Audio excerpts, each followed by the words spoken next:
Hello! Alors, salut tout le monde, content de vous revoir ici. Alors, on vient de terminer un caucus en équipe. On a parlé des derniers jours, des derniers événements. On s'est parlé entre nous, puis ça a vraiment fait du bien. Ça fait du bien de se voir. On est une équipe qui est soudée, qui est unie. Et si je vous ai réunis aujourd'hui, c'est exactement dans le même exercice de transparence que l'autre jour. Vous vous rappelez quand je vous ai dit, je ne quitterai pas, préparez-vous, là, ça peut être long. Je ne quitterai pas tant que vous avez encore des questions, puis on va se faire venir de la bouffe. Si c'est long, on va faire la même chose.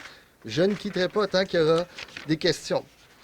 Tout d'abord, je veux vous dire que le Parti libéral du Québec, aujourd'hui, va mettre en demeure le Journal de Montréal concernant leur article sur les textos allégués. Je vais être très clair là-dessus. On ne demande pas que les sources soient dévoilées. On sait très bien que lorsqu'un média travaille avec des sources, le média doit protéger ses sources. J'ai passé ma vie à défendre les médias, je le sais. Ce que c'est, on ne demande pas la source. Ce qu'on veut savoir, c'est trois choses. Un, c'est de nous communiquer le nom des personnes qui sont impliquées. Deux, de nous transmettre les numéros de téléphone qui sont associés. Et trois, de nous expliquer ce qui a été fait avant la publication pour vérifier l'authenticité et la véracité des textos qui sont allégués. On entend aussi dans les médias que le parti a pris ces allégations à la légère. Je peux vous rappeler que la première fois que le parti a été mis au fait qu'il y avait des irrégularités, c'est mardi soir, cette semaine. Deuxièmement, je vous ai dit le premier point, c'est que l'on met en demeure le Journal de Montréal pour des raisons qui sont évidentes. Deuxième point, Sona, Madame la députée Sona Lecoyenne, a informé le caucus qu'elle va envoyer une mise en demeure à Cogeco. Elle réitère formellement qu'elle n'est pas la personne qui a écrit les textos allégués. Troisièmement, je demande aux autres partis de s'unir et de réviser rapidement la loi électorale afin d'interdire clairement la pratique douteuse.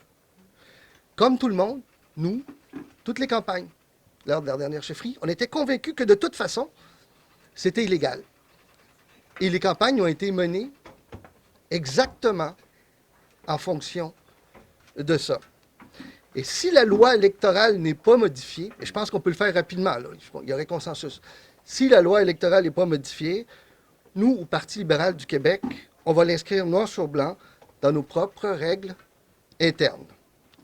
Donc, où nous en sommes aujourd'hui, Marois a congédié Geneviève sans me consulter au préalable, donc je l'ai mentionné précédemment, sans m'en expliquer les raisons.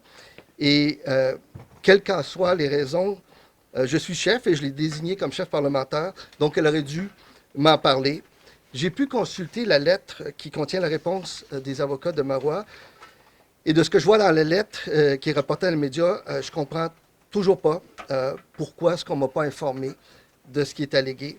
Je pense qu'on aurait dû le faire. Alors, c'est important de faire le point avec vous aujourd'hui. Ce dossier-là semble se destiner vers la Cour, donc je vais être très prudent. La chose là-dessus, mais il y a la crise, puis il y a tout le reste. Right? Il y a ce qu'on vit actuellement, mais il y a du travail à faire. Ce matin, j'étais en réunion avec la FTQ. Hier soir, j'étais dans une activité où il y avait 200 personnes. La semaine prochaine, je continue mes tournées. On continue nos tournées. On continue à faire notre travail à l'Assemblée nationale. Parce que les Québécois ont besoin de ce travail-là. Parce que les Québécois ont besoin du Parti libéral du Québec. Le Parti de l'économie. Le seul parti vraiment fédéraliste qui va tenir tête à la tenue d'un autre référendum, même si 2 tiers des Québécois en veulent absolument pas. On se le doit envers nous, envers nos militants, envers nos bénévoles, mais surtout envers l'ensemble des Québécois. On doit faire notre job et on va faire notre job. Merci beaucoup. Est-ce que vous partez en guerre contre les médias? Pas du tout. Pas du tout. J'ai été très clair avant-hier, et ça n'a pas été relaté d'ailleurs dans certains médias, hein, qu'on ne peut pas détruire la vie de gens, des carrières de gens, sur la base de textos allégués, sans aucun fondement, sans nom, sans numéro de téléphone, sans nous expliquer comment est-ce que ça a été obtenu, et sans nous garantir de la véracité et de l'authenticité de ces textos-là. Ça pourrait vous arriver un jour, je ne vous le souhaite pas. Est-ce que vous pensez vraiment que les journalistes impliqués, je n'en suis pas, vont vous donner « j'ai fait cette démarche-là, j'ai parlé à un tel, j'ai parlé à un tel, puis c'est comme ça que j'arrive à la conclusion ». Ils nous donneront l'information qu'ils peuvent nous donner. De toute façon, C'est large, si vous la voulez, décision de la Cour si suprême. vous voulez que les gens qui sont allégués, là, qu'ils soient punis par le Parti libéral du Québec, qu'ils soient mis dehors, on fait comment si on ne dit pas c'est qui? Le seul qui le sait, c'est le Journal de Montréal. Alors, comment vous voulez que je punisse ces gens-là s'ils ont vraiment fait ça, sans avoir l'information du seul organisme qui la détient? Êtes-vous au courant que Mme Hines devait rencontrer Mme Risky un jour qui n'est pas précisé et qu'elle vous a plutôt rencontré là, à la place? On devait se rencontrer les trois parce qu'on avait des rencontres statutaires. Alors, le reste, si ça ne me concerne pas, moi, je ne suis pas au courant des agendas. Mais on devait se rencontrer les trois, comme on se rencontrait généralement autour de 4 heures tous les jours. OK, bien, parce que là, Mme Hines dit j'ai aucune idée pourquoi est-ce que je suis renvoyé. Mme Risky répond vous le savez très bien, vous deviez venir à une rencontre à laquelle vous avez convié où j'allais vous expliquer les motifs de ma décision. Est-ce que Mme Hines a déjà parlé de cette rencontre-là qu'elle devait Non, avoir? on devait avoir une rencontre, nous, les trois. Et j'ai eu un appel avec Mme Hines, mais qui portait, lorsqu'elle a reçu la lettre, elle était sous le choc. Puis elle m'a dit, moi j'étais en réunion, je suis sorti en réunion, puis elle m'a dit, voici, j'ai reçu une lettre de Marois, ça dit ça. J'ai dit, ben, écoute, on va s'en reparler. Puis je suis retourné à ma réunion. Et par la suite, j'ai rencontré Mme Risky lorsque je suis arrivé avec son avocat. Depuis mercredi, puis même avant ça, avez-vous eu vent de quelconque manquement au Non. Parti libéral du Québec en lien avec la gestion des ressources Non. de l'Assemblée nationale? Non. C'est ça que je comprends pas. Parce que, puis je le dis avec beaucoup d'affection envers Marois. Là. Si j'ai nommé Marois comme chef parlementaire, si je lui ai donné tous ces pouvoirs-là, c'est parce que je la connais depuis 11 ans et je lui ai fait confiance. Alors, moi, je m'attends à ce que s'il y a un problème, que ça me soit communiqué. Ça ne l'a jamais été, ni par téléphone, ni en rencontre, ni par texto, ni par une lettre laissée sur mon bureau, ni par email. En fait, prenez la forme de communication que vous voulez. Ça ne m'a pas été communiqué, d'où ma surprise lorsque c'était survenu lundi dernier. C'est quoi le statut de votre ex-chef parlementaire? Est-ce qu'elle a toujours un bureau dans l'aide parlementaire? Bien, elle est suspendue, mais elle est toujours dans le caucus. Elle a toujours un bureau dans l'aide parlementaire? Oui. Elle a toujours un... Oui. Non. Puis je m'attends. Je lui ai fait parvenir une note. Je sais que c'est un moment qui est difficile pour elle, pour sa famille. C'est quelque chose qui est difficile pour chaque individu toujours. Je lui ai fait parvenir une note. J'ai dit, lorsque tu seras prête, lorsque tu auras le goût, j'aimerais ça qu'on s'assoie seul pour discuter ensemble. Puis dans votre rencontre de mardi, est-ce que vous avez parlé de fling-flang? Mme Hines était votre personne de confiance au sein du cabinet également. Elle ne vous a jamais fait part de problèmes, que ce soit avec Marois Risky ou de demande de Marois Risky de faire appel à la commission? Il y a eu une tension à un moment donné par rapport, ça ne concernait pas de la gestion de personnel, ça concernait plus les étapes à suivre dans un dossier politique. Et puis, mais pas par rapport et à ce moment-là, j'ai eu vent de ça. Puis les deux sont venus voir par la suite. Il a dit, on s'est parlé, on a réglé. Mais par rapport à la commissaire à l'éthique, il n'y a jamais rien qui Non. venait aux oreilles que Marois Risky avait des préoccupations ou avait demandé à Geneviève Hines de solliciter des avis? Non. Les autres partis commencent à parler, bon, encore une fois, on parle de la corruption, c'est dans la culture du Parti libéral, du côté également, donc, des autres partis d'opposition, qui se questionnent encore, on ramène cette histoire-là. Est-ce que c'est quelque chose qui est difficile à se défaire, qui va revenir, selon vous? C'est uniquement basé sur l'article du Journal de Montréal. Que peut-être quelqu'un aurait fait quelque chose, là. Pas des gens, là, ici ou quoi que ce soit, là. Peut-être quelqu'un sur le terrain ou quoi que ce soit. Et peut-être pas non plus, vous savez. On ne le sait pas. Il n'y a personne qui sait. d'abord, Mais en mettant ça, là, comme ça, de cette façon-là, sans rien dire, et j'espère qu'ils vont réagir, ils vont nous dire, donner des informations, vous attaquez l'intégrité de l'ensemble de ces personnes-là qui ont mis leur face sur un poteau, qui ont fait des sacrifices considérables au niveau de leur carrière, de leur famille. Pour dire, moi, je lève ma main, moi, je vais aller me battre pour un Québec qui est mieux. Un Québec qui est là pour nos familles, pour nos enfants, pour nos entrepreneurs, pour nos régions. Ça remet en question l'intégrité des gens ici, qui sont assis dans le fond, qui sont dans ces bureaux-là, qui travaillent jour et nuit parce qu'ils croient au parti. Ça remet en question l'intégrité de tous nos employés à l'Assemblée nationale. Je suis certain qu'ils nous regardent, qui arrivent au bureau probablement 2 heures avant moi quand j'arrive à 6h30. Ça remet en question l'intégrité des centaines de milliers de bénévoles dans chaque région du Québec qui croient au Parti libéral et qui lèvent la main pour donner de leur temps. Et à quel point c'est frustrant de voir ça revenir dans la population, c'est l'image qui va rester là, quand vous essayez de vous en défaire. Non. L'image qui va rester à la fin, c'est la vérité.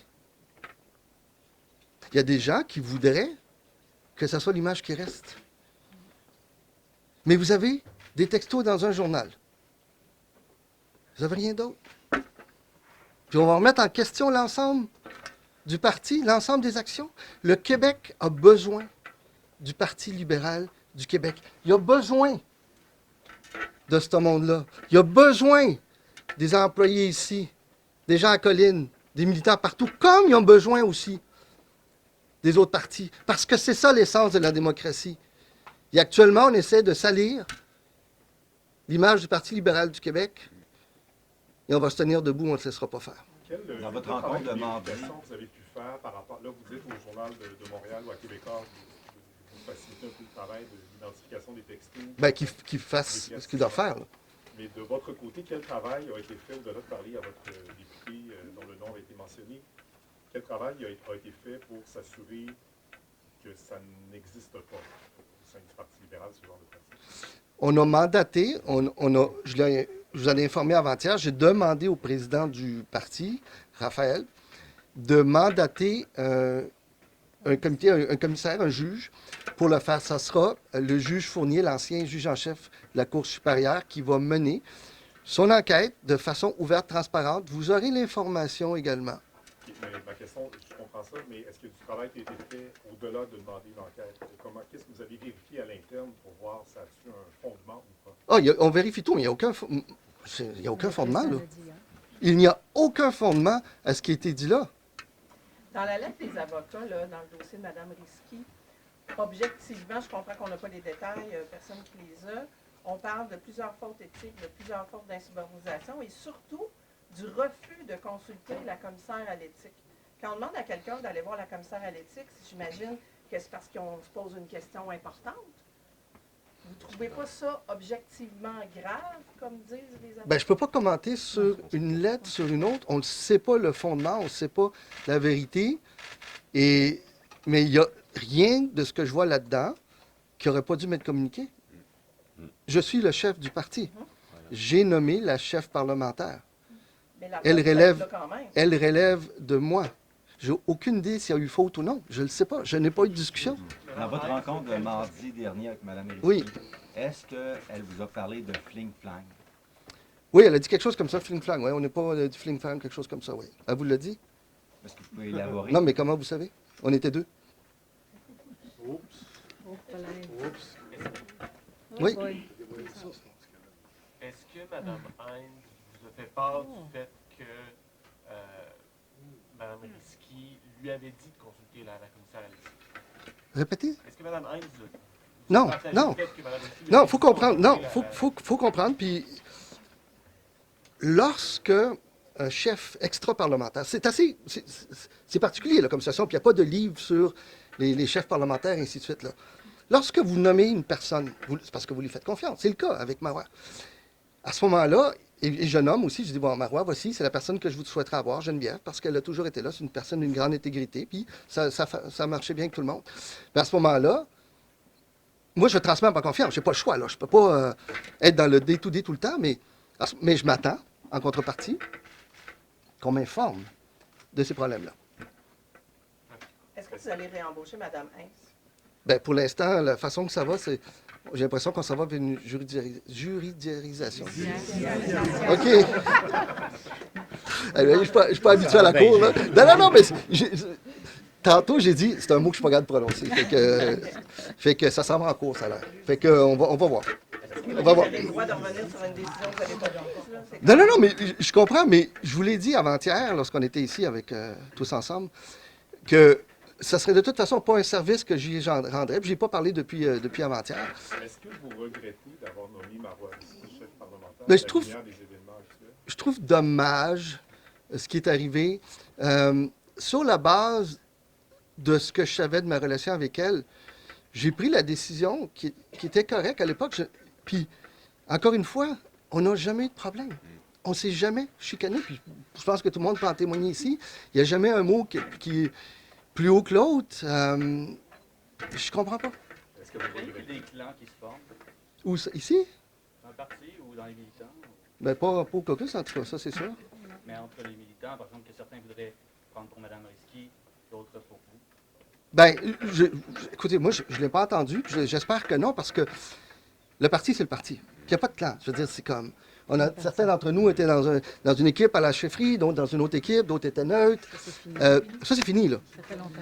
Et on va de l'avant. On va de l'avant, on va unis, parce que c'est comme ça qu'on va gagner. Vous savez, le reste de notre histoire, là, c'est nous qui allons l'écrire. Ça dépend de nous, ça dépend de notre force, de notre courage, de notre détermination, de notre capacité à se tenir debout, de s'encourager, de se faire confiance, d'aller chercher nos bénévoles, parce qu'il y a quelque chose qui n'a pas changé. Et hier, j'étais à un événement, il y avait comme 200 personnes, c'était extraordinaire. Puis plusieurs d'entre eux ont eu des événements, puis ça a super bien été partout. Les gens nous disent, « Hey, soyez forts, on a besoin de vous, puis allez battre la CAQ. Allez battre le Parti québécois. On n'en veut pas de référendum. » La semaine passée, M. Saint-Pierre Plamondon dit, on va avoir la pièce québécoise, mais pendant 10 ans, on va garder le dollar canadien pour assurer une stabilité. Bien, si tu veux de la stabilité, sépare-toi pas. C'est à ça qu'on doit répondre.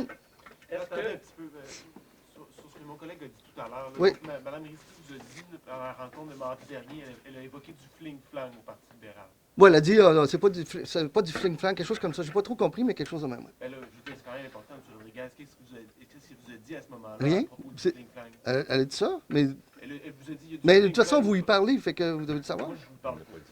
Mais non, ça n'a pas duré longtemps. Puis de toute façon, je ne suis pas là pour relater mes discussions avec elle, parce que ces discussions-là, si on veut maintenir un lien de confiance, il faut qu'on soit capable de se parler entre nous autres. Absolument. Vous faites part d'une situation de fling-flang, vous intéressez pas. Mais plus si à- madame, oui, bien sûr, c'est pour ça que je veux lui parler.